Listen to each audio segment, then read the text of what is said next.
इस वक्त हमारा देश कोरोना महामारी के खिलाफ युद्ध कर रहा है। ऐसे युद्ध के समय हम ये नहीं कह सकते कि सब राज्य सरकारें अपना अपना देख लें।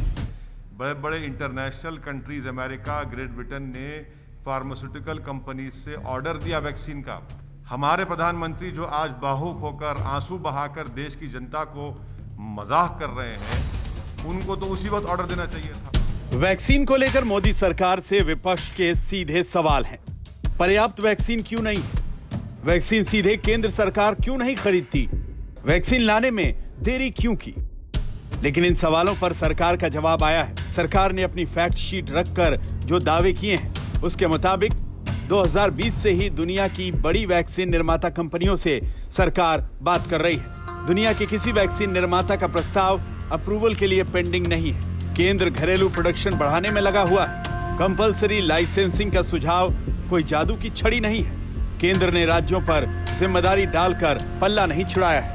राज्यों को पारदर्शी तरीके से वैक्सीन का अलॉटमेंट हो रहा है। बच्चों के वैक्सीनेशन को लेकर भी गंभीरता है। जल्द ट्रायल शुरू होंगे।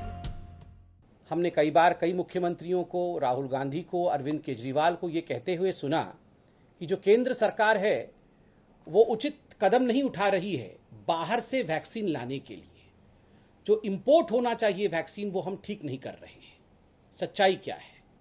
सच्चाई है कि मिड 2020 से ही, विगत वर्ष के मध्य से ही लगभग 1 वर्ष हो चुका है जब से भारत सरकार किस प्रकार बाहर से वैक्सीन लाया जा सके, वैक्सीन को किस प्रकार इंपोर्ट किया जा सके, उस पूरे कार्यवाही में भारत की सरकार पुरजोर तरीके से बिल्कुल आगे बढ़कर प्रोएक्टिवली लगी हुई है।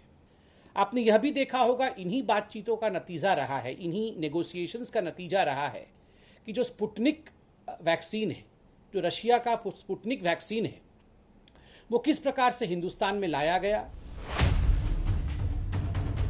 वैक्सीन के इस संग्राम में आंकड़ों से युद्ध लड़ा जा रहा है। स्वास्थ्य मंत्रालय बुधवार से ही यह बताने में जुटा है कि भारत में अब तक 20 करोड़ से अधिक वैक्सीन डोज लगा दी गई है और ऐसा करने वाला अमेरिका के बाद भारत दूसरा देश है।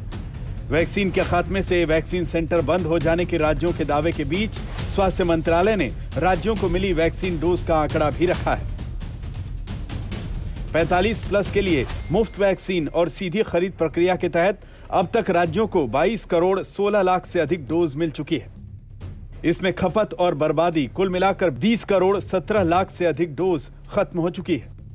यानी राज्यों के पास 1 करोड़ 84 लाख डोज से अधिक पेंडिंग है। राज्यों को अगले 3 दिनों में 11 लाख डोज और मिल जाएंगी। वैक्सीन की बर्बादी को लेकर भी केंद्र के आंकड़े सामने आए जो कई राज्यों पर सवाल उठाते हैं। उपलब्ध आंकड़ों में वैक्सीन बर्बादी का राष्ट्रीय औसत 6.3% है, लेकिन झारखंड में 37% और छत्तीसगढ़ में 30% से ज्यादा वैक्सीन बर्बाद हो गई। हालांकि छत्तीसगढ़ ने वैक्सीन बर्बादी के इस केंद्र के आंकड़े को झूठा करार दिया है।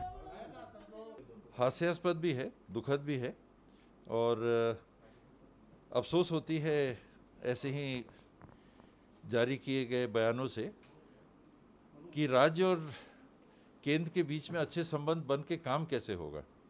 तो जो आंकड़े हैं ये मैं आपके सामने ही रख दे रहा हूं कि अभी तक जो वैक्सीन्स आई हैं और जिन वैक्सीन्स का उपयोग हुआ है, गवर्नमेंट ऑफ इंडिया की सप्लाई का ये आंकड़ा है कि हमारी वेस्टेज 0.92 है। वैक्सीन की ये लड़ाई अभी थमने वाली नहीं है, खासकर इसलिए क्योंकि इसमें राष्ट्रवाद की छौंक भी लग चुकी है। कल को अगर पाकिस्तान भारत पे युद्ध करता है तो हम ये थोड़ी कहेंगे कि सारी राज्य सरकारें अपना अपना देख लें, यूपी वाले अपने टैंक खरीद लें, दिल्ली वाले अपने हथियार खरीद लें। ऐसे थोड़ी होता है। आज आपने इसमें पाकिस्तान का पुट कहीं ना कहीं पाकिस्तान को लाने की कोशिश की। आपने कहा कि जब पाकिस्तान से युद्ध होगा तो क्या यूपी अपनी टैंक बनाएगा और दिल्ली अपना हथगोले बनाएगा या फिर न्यूक्लियर बॉम्ब बनाएगा? बिल्कुल नहीं, बिल्कुल नहीं बनाएगा केजरीवाल जी। आज तक ब्यूरो।